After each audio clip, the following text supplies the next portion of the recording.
विष्णु पुराण प्रथम अंश का 16वां अध्याय नरसिंह अवतार विषयक प्रश्न। श्री मित्र जी बोले, आपने महात्मा मनुपुत्रों के वंशों का वर्णन किया और यह भी बताया कि इस जगत के सनातन कारण भगवान विष्णु ही है। किंतु भगवान, आपने जो कहा कि दैत्य श्रेष्ठ प्रहलाद जी को न तो अग्नि ने ही भस्म किया और न उन्होंने अस्त्र शस्त्रों से आघात किए जाने पर ही अपने प्राणों को छोड़ा तथा पाशबद्ध होकर समुद्र के जल में पड़े रहने पर उनके हिलते डुलते हुए अंगों से आहत होकर पृथ्वी डगमगाने लगी और शरीर पर पत्थरों की बौछार पड़ने पर भी वे नहीं मरे।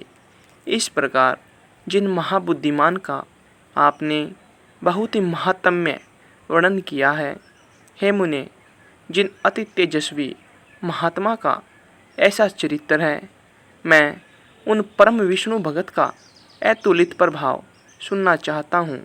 हे मुनिवर, वे तो बड़े ही धर्मपरायण थे, फिर दैत्यों ने उन्हें क्यों अस्त्र शस्त्रों से पीड़ित किया और क्यों समुद्र के जल में डाला? उन्होंने किस लिए उन्हें पर्वतों से दबाया? किस कारण सर्पों से डसाया?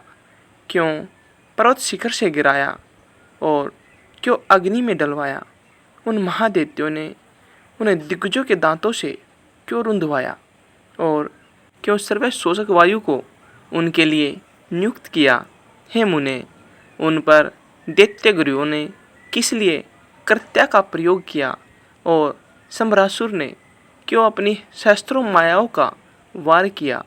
उन महात्मा को मारने के लिए दैत्यराज के रसोइयों ने, जिसे वे महाबुद्धिमान पचा गए थे, ऐसा हलाहल विष क्यों दिया?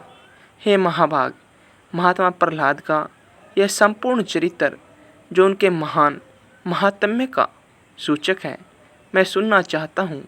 यदि दैत्यगण उन्हें नहीं मार सके तो इसका मुझे कोई आश्चर्य नहीं है, क्योंकि जिसका मन अनन्य भाव से भगवान विष्णु में लगा हुआ है, उसको भला कौन मार सकता है?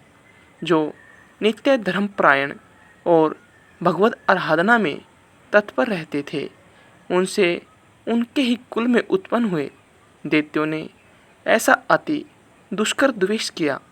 उन धर्मात्मा महाभाग मत्सरहीन विष्णु भगत को दैत्यों ने किस कारण से इतना कष्ट दिया, वह आप मुझसे कहिए। महात्मा लोग तो ऐसे गुण संपन्न साधु पुरुषों के विपक्षी होने पर भी उन पर किसी प्रकार का प्रहार नहीं करते, फिर स्वपक्ष में होने पर तो कहना ही क्या है। इसलिए हे मुनिश्रेष्ठ, यह संपूर्ण वृत्तांत विस्तार पूर्वक वर्णन कीजिए। मैं उन दैत्यराज का संपूर्ण चरित्र सुनना चाहता हूँ। यहाँ विष्णु पुराण के प्रथम अंश का 16वां अध्याय समाप्त होता है।